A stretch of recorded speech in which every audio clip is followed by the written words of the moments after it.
حسن صاحب، supreme court کے justice اطہر من اللہ نے کہا ہے کہ سپریم کورٹ کا ادارہ بھی اتنا ہی سچ بولتا ہے جتنا ہمارا معاشرہ۔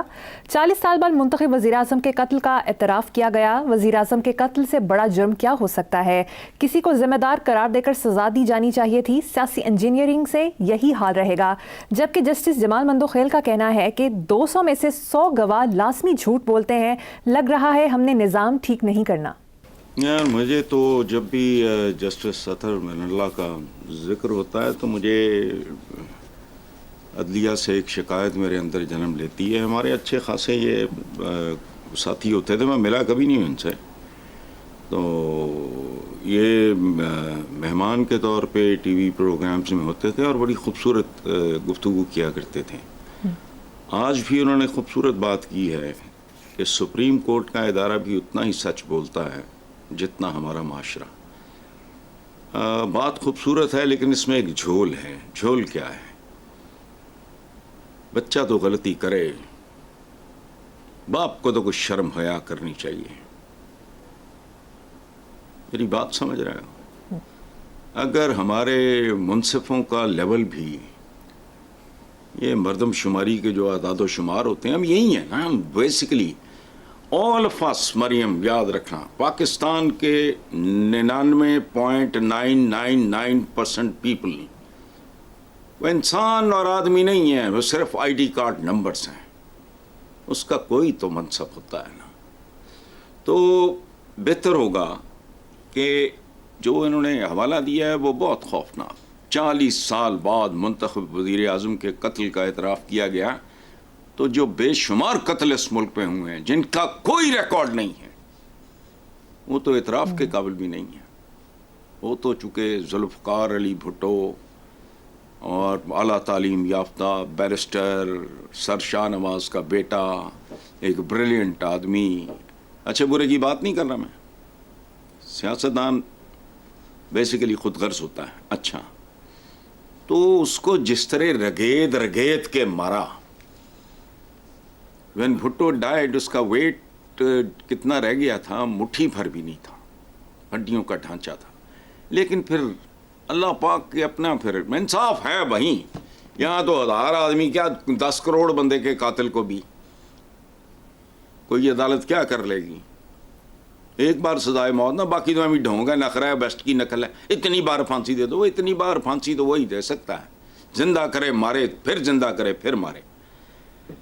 تو لیکن ہم نے سیاسی انجینئرنگ سے نہ کل باز آئے نہ آج آئے، یہ اچھا اب یہ وقت بتائے گا۔ دوسری بات جو مندوخیل صاحب نے کی ہے، یہ میں مسلسل جیسے ورد کرتے ہیں، آپ گواہ ہو، میرے ویورز گواہ ہیں، 33 سال، اب تو 2 سال سے میرا وہ ناغہ چل رہا ہے، اب تو میں شاید لکھنا ہی بھول گیا ہوں، اور شاید لکھوں بھی نہ، اب ہمارا اخبار آ جائے تو شاید میں لکھوں بھی نہ، میں ویسے ہی سارے کام سے ہی بیزار ہو گیا ہوں۔ 200 میں سے 100 گواہ لازمی جھوٹ بولتے ہیں۔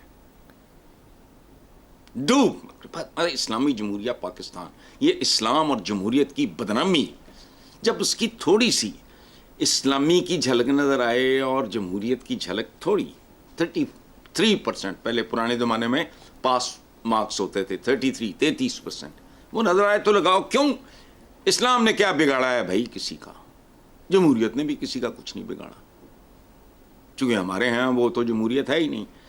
تو یہ اس سے بھی زیادہ انہوں نے بہت محتاط، جج صاحب نے جو بات کی ہے 200 میں سے 100 گواہ لازمی، انہوں نے بہت احتیاط سے بات کی ہے، لازمی ساتھ لگایا ہے۔ میرا نہیں خیال،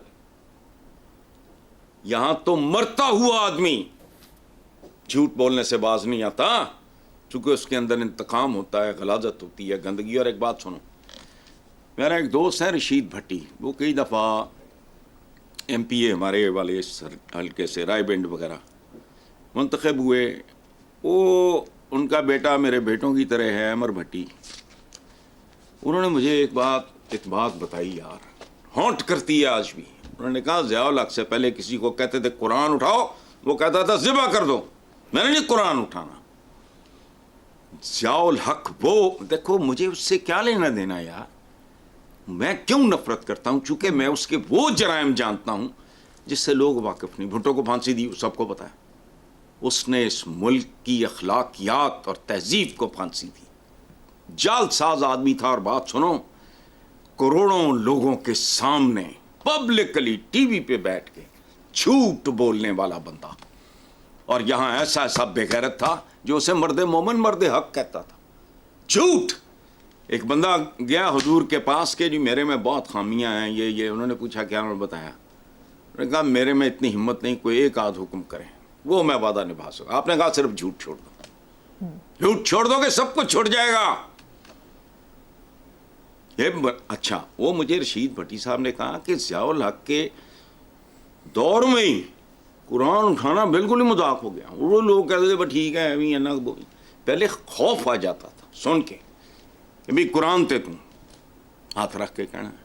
وہ لوگ نوبت ہی نہیں آتی تھی, وہ کہتے نہیں ہمیں جو کرنا ہے کر لو, ہم نے قرآن پاک پہ قرآن کی قسم دکھانی چھوڑ. اس کے بعد یہ اس ملک کا یہ جو ابھی انہوں نے کہا ہے نا بیچ میں یہ عطر من اللہ صاحب نے کہ سیاسی انجینئرنگ سے یہی حال رہے گا تو کرتے رہو. کب تک؟ کر گیا نا وہ بشار الاسد, ان کے والے دیے وہ سارا. تو تمہارا کیا خیال ہوتا ہے ایدی امین کو وہاں دھکے کھاتے, میں بہت فریکوینٹلی آتا جاتا ہوں, اس کو دھکے کھاتے ذلیل ہوتے دیکھ کے مجھے خوشی تو نہیں ہوتی تھی. معمر قذافی کا جو انجام ہوا ٹی وی پہ بتایا نہیں جا سکتا کیسا. ایک اور تھی وہ پتہ نہیں کون, عجیب و غریب گند اور جھوٹ. آپ تو کھڑی جھوٹ پہ ہو. آپ کا سچ کیا ہے؟ آپ کی کرنسی جھوٹ ہے جس پہ 5000 لکھا ہے, اس کی اوقات 2000 نہیں رہ گئی. جھوٹ. آئین جھوٹ. 25% جتنے حقوق اس میں عوام کے لیے لکھے ہیں درج ہیں ان کا 25% بھی پورا نہیں ہوتا. جھوٹ. That is the way we are. اس کو سیلیبریٹ کیا کرو. چلیں آگے. حر جماعت کے روحانی پیشوا اور مسلم لیگ فنکشنل کے سربراہ پیر پگارا نے کہا کہ ہم ووٹ الف کو دیتے ہیں اور حکومت میں بے آ جاتا ہے. اب عالمی سطح پر بھی پتہ چل گیا ہے الیکشن کیسے ہوتے ہیں. پیر صاحب نے جو کہا وہ درست ہے اور اس کا نتیجہ بھی سامنے ہے, اس میں کوئی خبر تو ہے نہیں. اس الف بے کے منحوس چکر میں انہوں نے کہا کہ ووٹ الف کو دیتے ہیں بے حکومت میں آ جاتا ہے, یہی کہا نا. تو اس الف بے کے منحوس چکر نے ہی پے یعنی پاکستان کی ہڈیاں پسلیاں توڑ کے اسے پھر پے پولیو میں مبتلا کر رکھا ہے. اسلامی جمہوریہ پاکستان وہ بچہ ہے, وہ بچہ تھا جسے پولیو کے قطرے نہیں پلائے گئے, اور اب معذوری کوئی معجزہ ہی ہے جو ریورس کر سکے. بات ٹھیک کی ہے انہوں نے, الف کو ووٹ دیا, دے اقتدار میں آ گیا, پے یعنی پاکستان کی پسلیاں ٹوٹ گئیں. ختم. چلو ماشاءاللہ, اللہ برکت ڈالے. جی